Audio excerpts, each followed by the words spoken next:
صبح بخیر. سلام علیکم و رحمت الله و برکاته. بعد از مشکلی های زیاد که در راه روبرو شدیم، در دره کمرو رسیدیم. الحمدلله ماه ایون توت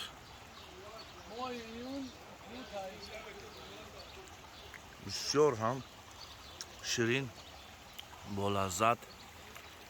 باور کنید عزیزان، از جای شما هم گرفته ایستیم. حتما اگر در وطن آمده غریبا طرفی کمرو هم یک سیرگشت کنی.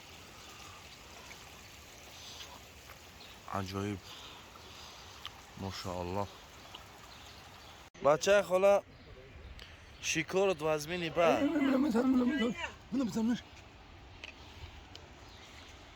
لا تكلنا يمس شايفه دام جوشي نه نم جنسي وناس ناس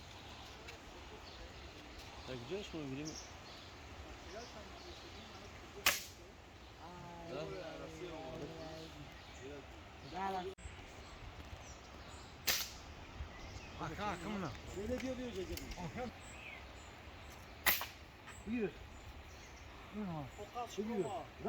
داچو نه داچو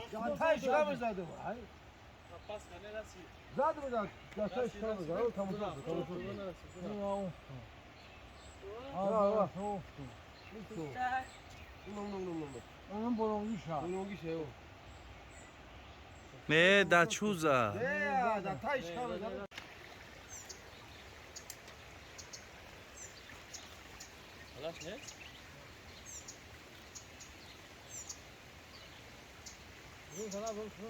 چیکار نمیکنه.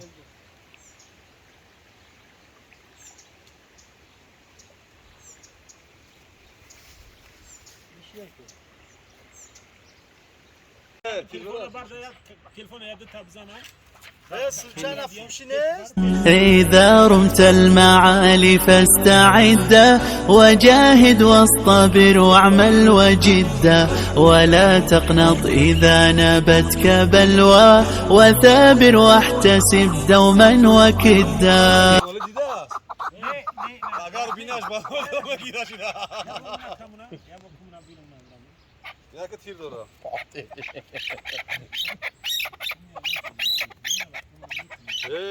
ایرا بی وقتا برزگی شنیگه که تیرا نعم ترسوه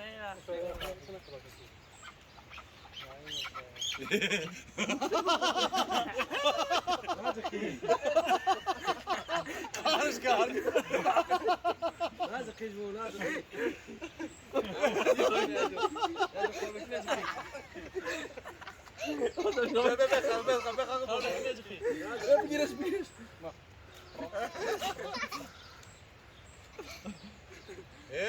برز yani gerekiyor.